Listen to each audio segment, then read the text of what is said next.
de Na realidade, apesar das pessoas terem uma visão, e na realidade eu fui uma pessoa que sempre fiz muitas coisas, mas todas essas coisas aconteceram durante muito tempo. Então, por exemplo, loja de decoração, tá? Eu tive loja de decoração durante 11 anos, tá?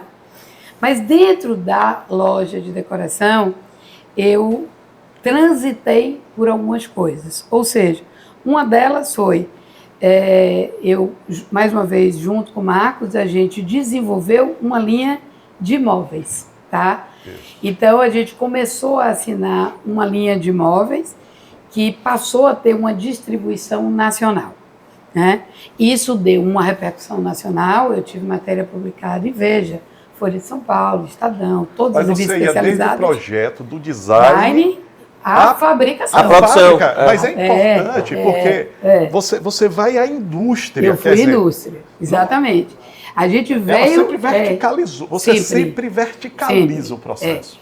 Isso da criação à entrega do produto. Da criação à entrega do produto. E a produção na fábrica. Na fábrica. E a gente foi, exatamente, vamos fazer uma cama, vamos fazer um criado, vamos fazer uma mesa, vamos fazer isso, vamos montar uma marcenaria. Personalizado mesmo. Vamos fazer uma marcenaria.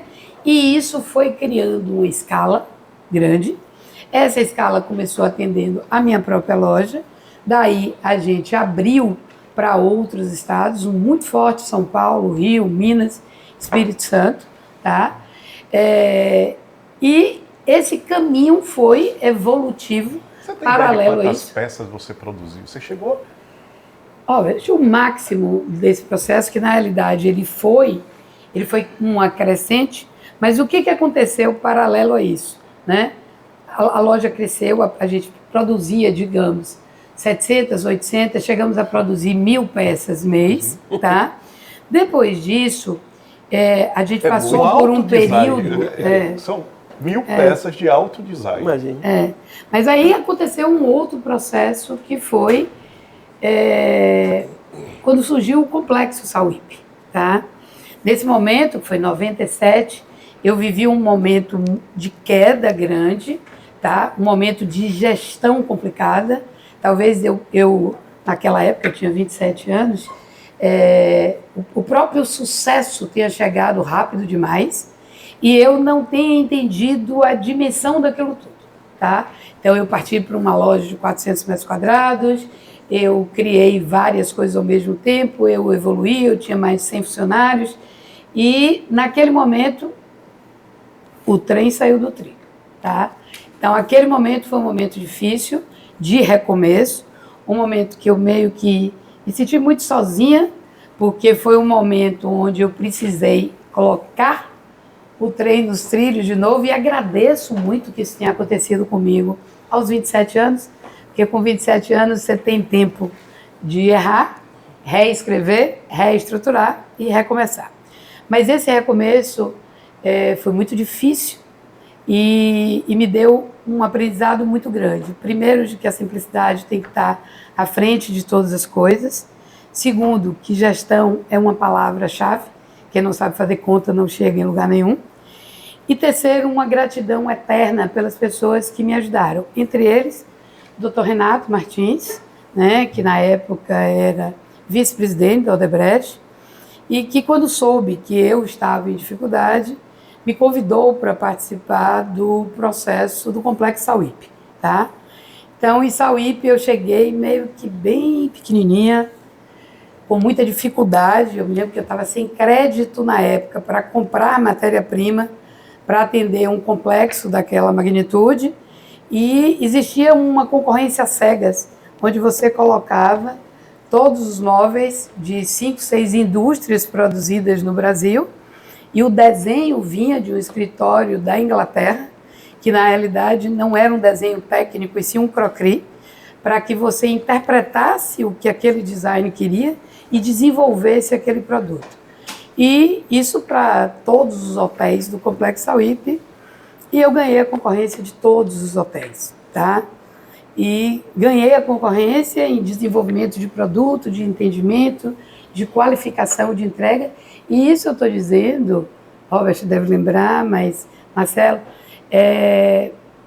eram peças desde entalhes em madeira maciça, como o Marriott, por exemplo, tinham peças que eram eram peças completamente entalhadas, há peças como os superclubs, que eram cabeceiras em MDF com pinturas especiais dentro de uma linguagem jamaicana, tá? Nesse momento, eu devo e vou dever a minha vida inteira à Odebrecht, tá certo? Que abriu todas as portas, que viabilizou o meu crédito, que eu mesmo ganhando aquelas concorrências não tinha condição de fazer uma obra que foi entregue 8.000 peças de móvel em 2 anos, tá? Então, durante 2 anos... Com 27 anos de idade. Aí eu criei uma estrutura dentro da cidade de Porto Sauípe, onde eu aluguei 10 casas para minha equipe. Eu brinco que a gente fechou não só o melhor restaurante da cidade para atender eles, tá certo? Como as pousadas, as casas, como o Brega. Tá? Até o Brega da cidade a gente teve que fechar, porque não podia deixar que os funcionários saíssem dali. Eles precisavam estar ali, viver ali, receber dali, se divertir ali, para que a gente conseguisse fazer aquilo. A Odebrecht, mais uma vez, abriu uma concessão e me deixou construir um complexo dentro da obra, onde a gente abriu uma unidade de fabril dentro do complexo com 150 funcionários. E como é o nome do bairro? Não é Cajazeira, não. Cajazeira começou, mas aqui em Salvador, eu tinha uma unidade também, que a gente tinha 70, 80 funcionários. Para que a gente conseguisse fazer isso, tinham que sair 2 caminhões diariamente de mobiliário para entrega e montagem. Eu saí desse empreendimento, nessa mesma época eu abri o Luca, tá? Isso começou em 97, a crise. Em final de 97 eu consegui entrar, em 98 eu comecei a produzir e até 2000 eu finalizei a entrega. Paralelo a isso, eu abri o restaurante Luca, tá? Então, por que eu abri o restaurante Luca? Porque eu tentei que eu gerasse um outro negócio, que quando acabasse o Complexo Sauípe, eu tivesse um negócio que me retroalimentasse e que eu não precisasse voltar, até porque eu não ia conseguir mais produzir 5 camas, 6 camas, 10 camas. Eu já tinha aprendido a produzir 300 camas, 400 camas, 800 criados, tá? Naquele momento eu recebi todos os certificados, não só da Previ, como da Odebrecht, como do Marriott, Renascença, Superclubs, todos os hotéis a gente recebeu um atestado de qualificação e de entrega de todos os produtos com uma capacitação e uma qualificação como desejado, tá?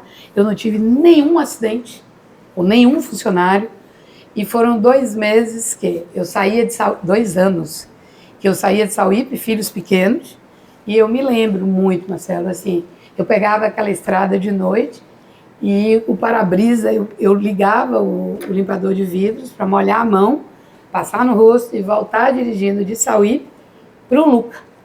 Porque o Luca, nesse momento, já estava aberto e eu precisava cuidar do restaurante para poder pegar a transição.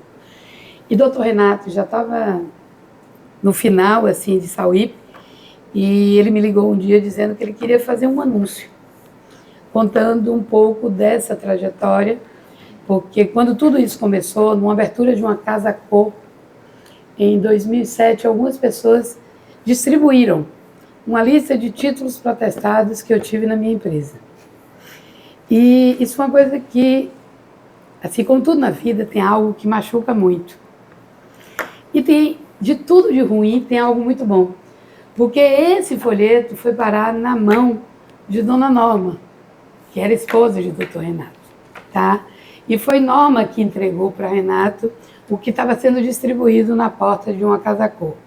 Ou seja, o que a gente aprende disso tudo? Errar faz parte, né? Eu errei, eu tinha 27 anos, a gente cometeu muitas falhas, mas assim, eu tive a oportunidade de ter tido pessoas que acreditaram muito em mim e que a gente conseguiu reconstruir essa história. E no final eu me lembro que o Dr. Renato queria fazer um anúncio na Veja, né, que era o nosso grande veículo, e ele brigou com muitos diretores da Odebrecht na época, porque não conseguia entender por que aquele volume todo estava indo para mim. E ele dizia, eu assino por ela, eu quero ela, é ela que vai fazer. E ela vai fazer do rodapé, a pórtico, a gradil de madeira, a cama, tudo relacionado à madeira vai ser feito por ela. Até eu entender que ela errou. Enquanto ela não errar, é ela que vai ser feita. Então, ele faleceu há alguns anos, mas eu devo todo o meu aprendizado e o meu recomeço a Dr. Renato Martins. Né? Então, que bom. Quando isso passou, que a gente estava no Luca... Mas só pegar um gancho para você aí tomar um golinho de água. É muito bom as pessoas começarem a entender, né, a dificuldade de ser empreendedor. Né? Você chega nos Estados Unidos, as pessoas não são punidas porque erram. Ao contrário, o erro é uma forma de você aprender para você poder gerar emprego, gerar renda, gerar valor para a sociedade. Aqui não. Aqui as pessoas tentam, né, fazer com que a pessoa desista naquele momento. Ainda bem que você não desistiu, pessoas acreditaram em você e que hoje, né, você vê o resultado daquele crédito pessoal de alguém ter olhado para você. E não é à toa que o Dr. Norberto deixou aquela frase, né? Primeiro, sobreviver, crescer e perpetuar. Então você agora, já passado pela sobrevivência, que foi aquele momento, você reabriu a sua vida, reconectou ao seu projeto pessoal e começou a retomar em um outro padrão de qualidade a gestão dos seus negócios. Mas, Roberto, tem um outro aspecto aí que é muito importante a gente colocar também, que é a autocapacidade de fazer isso, porque por mais que se apoie, por mais que se ajude, a influência da inveja e do ódio, ela é muito ruim, ela é muito perniciosa. E se a pessoa não tiver uma capacidade de saber que tem valor, de saber que tem a capacidade que errar, dar certo, dar errado, fraquejar num determinado momento, pode acontecer com qualquer um. Mas é a certeza de que tem a capacidade interna de ressurgir. E quando surge alguém que dá o apoio, ter a capacidade de pegar esse apoio e fazer. Então, esse é o seu grande mérito. Mas eu quero aproveitar isso, André, que você falou, Marcelo. É a força e também é o que Roberto falou sobre acertos e erros, e como é que isso funciona fora do Brasil, e de que forma a gente reage. Tem um parêntese nisso que eu gostaria de dizer às pessoas, porque eu acho que todas as nossas experiências, elas servem como aprendizado e, de uma certa forma, a gente termina sendo também inspiracional para outras pessoas. Meu momento de maior dificuldade foi em 1997. Naquela época, quando tudo aconteceu, meu marido, né, que eu, como eu disse, né, eu comecei a namorar com o Inácio aos 13 anos, estou com 58, então nós temos 45 anos juntos, mas na época a gente não tinha as coisas informatizadas, e no dia que a gente colocou no sistema tudo e enxergou o que tinha acontecido, eu acho que foi uma das únicas vezes em 45 anos que eu fui até o escritório de Inácio, né? E eu fui lá mostrar o problema. E quando eu mostrei o problema, Inácio virou para mim e disse assim: André, eu realmente estou muito preocupado e eu teria duas coisas a te dizer. A primeira é que, financeiramente, eu acho muito difícil você conseguir resolver. E eu não coloco dinheiro bom em negócio ruim. E o que você escolheu foram escolhas suas. Então você precisa aprender a responder pelas suas escolhas, tá? Então eu não posso lhe ajudar, porque eu não posso comprometer o histórico da nossa família. Você vai ter o meu apoio, mas não o apoio para resolver esse problema. Esse foi um ponto. E segundo, ele disse, como amigo, talvez eu te dissesse, mude de Salvador, porque você não vai conseguir resolver isso da forma que eu estou enxergando. Mas, te conhecendo como eu te conheço, eu vou preparar um projeto de 2 anos, financeiro, e te ensinar como você vai tentar negociar isso pelos próximos 2 anos. Se você tiver a capacidade de dedicar 2, 3 anos de sofrimento absoluto, você vai dar a volta por cima. Bem, gente, foi isso que eu fiz. Eu fiquei de 97 a 2000 sofrendo muito. Sofrendo com amigos, que se diziam amigos, festas que você não era mais convidado.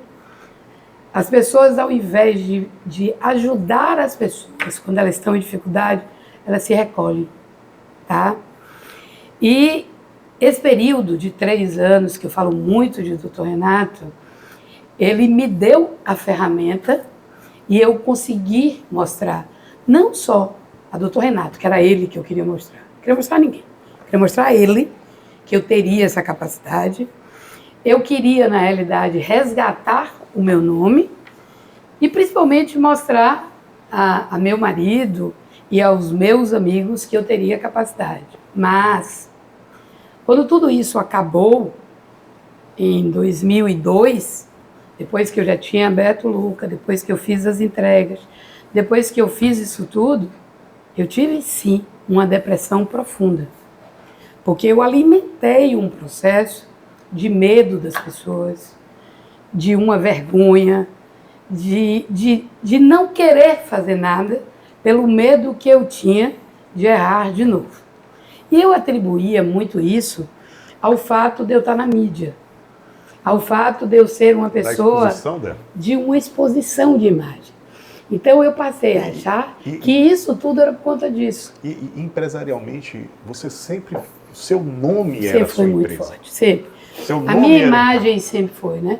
Isso assim, com 27 anos eu já era notícia de página dupla de Veja, tá certo? Ou seja, o Andréa Velame sempre foi a minha marca. Apesar de hoje eu enxergo 2 coisas completamente diferentes. A marca Andréa Velame e a pessoa Andréa Velame.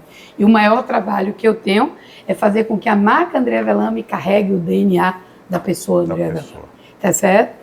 Mas assim, gente, eu acho que uma das coisas mais difíceis, e eu tenho tentado ao longo desses 20 anos que se passaram, foi... Não é exposição. Eu vejo as pessoas dizendo, eu não quero aparecer em mídia social, porque quando você aparece muito, você se expõe muito, você pode apanhar com isso. Que agora são os haters, né? Pode. Não tem nada a ver com isso. O problema não está em você estar em ascensão ou você estar na mídia. O problema não está em você alimentar as invejas, alimentar as discórdias. O problema está em você não estar coberto espiritualmente. Eu acho que foi isso que foi o meu erro, tá?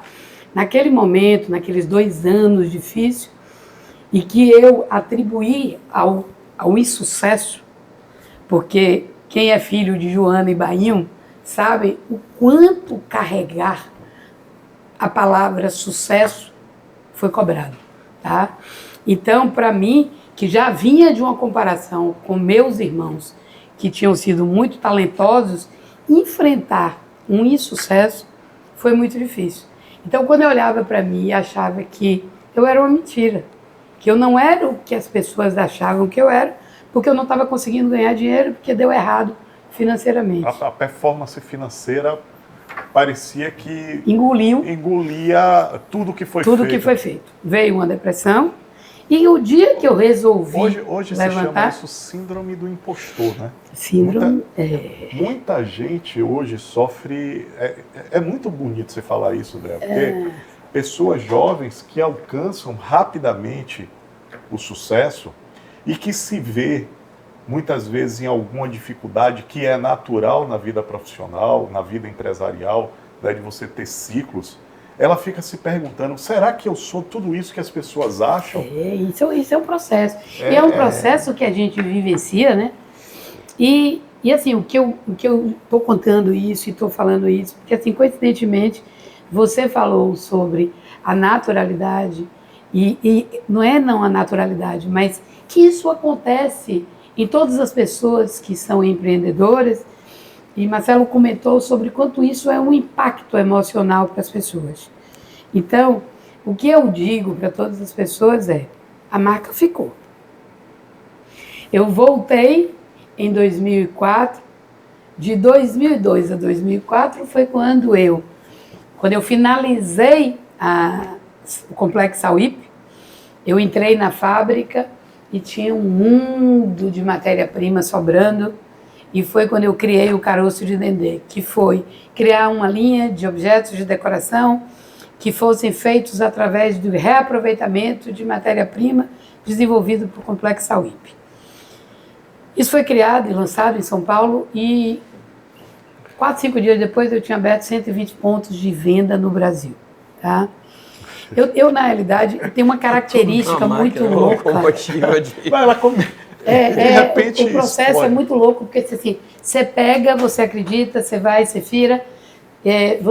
Para produzir essas peças todas, que passou, eu fui para São Paulo com 20, 30, 40 peças, voltei com um pedido de entrega de 3, 4, 5 mil peças, e aí você começa a levar o sopão dos funcionários para virar à noite com você, para fazer, para acontecer, ainda com aquela dificuldade de realizar tudo, e realizamos e fizemos, mas aquilo não era o que eu queria fazer. Eu precisava voltar para a comunicação, eu precisava voltar. Infelizmente, eu não nasci para os bastidores, tá? Eu nasci para estar na frente. Eu nasci para os holofotes. Eu nasci para criar a história e para receber as porradas que a história nos dá.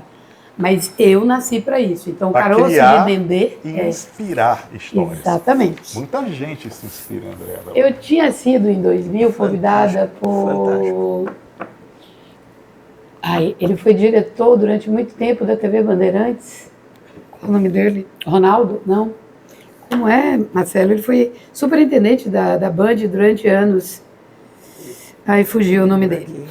Na época, ele me convidou para fazer um programa de televisão. E foi dele que surgiu o nome Tudo a Ver, tá? Ele, vamos fazer um Tudo a Ver, Tudo a Ver, Tudo a Ver. Eu estava em Sauípe, não conseguia dar conta, não fiz.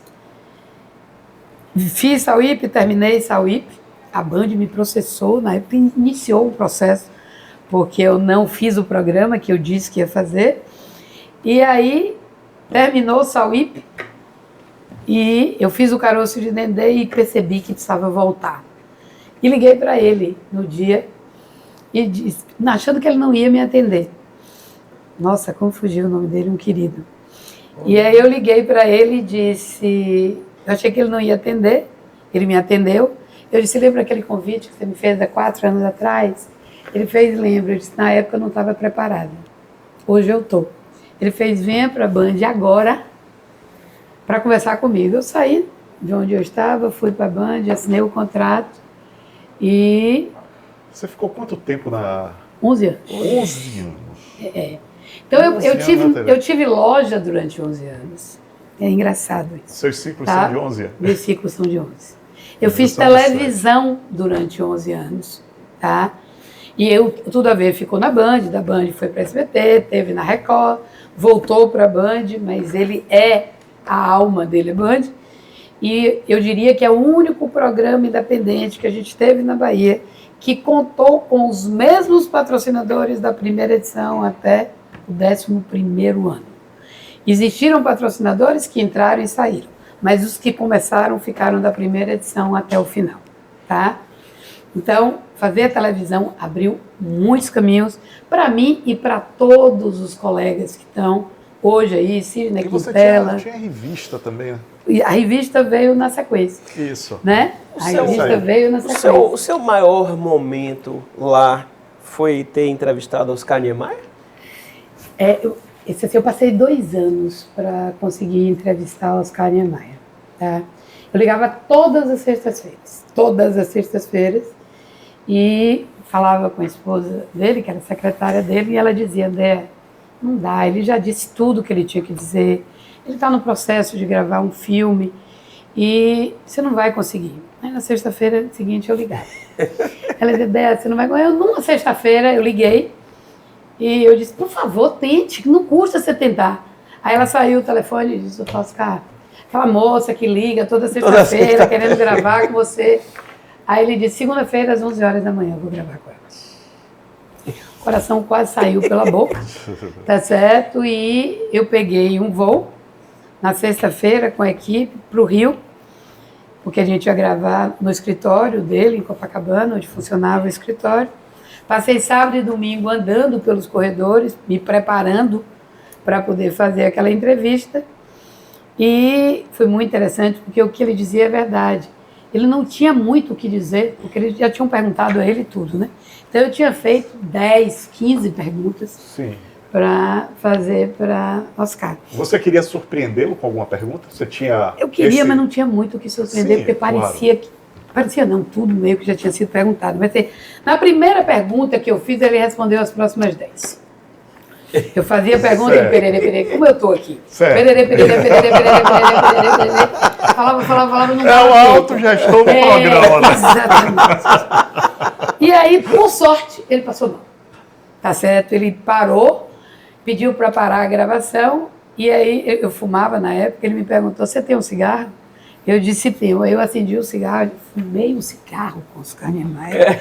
Isso foi uma coisa sensacional. Sensacional. E daí eu fui para o banheiro olhar minha pesca, para poder ver se eu conseguia puxar mais algumas perguntas, tá certo? E puxei, que na realidade é uma coisa que sempre irritou muito ele, que é sobre o processo sucessório, né?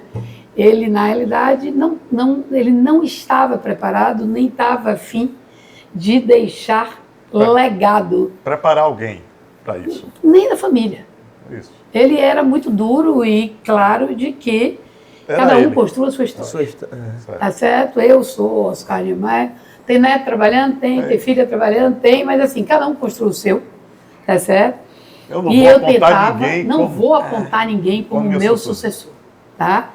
Mas foi sensacional, mas assim, entrevistar Oscar Niemeyer foi um dos grandes presentes da minha vida. Quem? O maior presente da minha vida aconteceu no dia seguinte, tá? Que foi entrevistar o grande nome da Bahia, tá certo? O nosso grande escultor, o homem que efetivamente criou o Museu Afro-Brasileiro, tá certo? A gente, na realidade, tem na Bahia paradigmas, tá, que precisam ser quebrados e foram quebrados, porque a gente teve um cara que era negro, que era de Cachoeira, que era pobre, que era gay, né? E que conseguiu transformar o nome dele no grande nome da cultura nesse país. E quando eu consegui, foi incrível, porque eu estava no Rio e liguei para poder fazer a entrevista com ele. E quando eu cheguei no Museu Afro-Brasileiro, né, que eu fui recebida por ele de branco, tá? E fazer aquela entrevista naquele momento me deu uma satisfação e uma plenitude muito grande. E ouvir dele a falta de espaço na nossa terra, né? Eu estou falando de Emanuel Araújo, tá? Emanuel Araújo foi e será o grande nome da arte, da cultura da Bahia. E foi um homem que não foi reverenciado como deveria ter sido reverenciado na Bahia. Então, Emanuel criou o Museu Afro-Brasileiro em São Paulo. Foi secretário de Cultura do Estado de São Paulo. Foi uma das pessoas que fez o trabalho mais impactante pela arte, pela cultura do nosso país. Então, eu gravei Oscar na segunda, Emanuel na terça. E eu tenho essa entrevista onde eu chorava muito, muito de emoção por estar com ele e ele dizendo, a Bahia, eu saí da Bahia, mas a Bahia não sai de mim.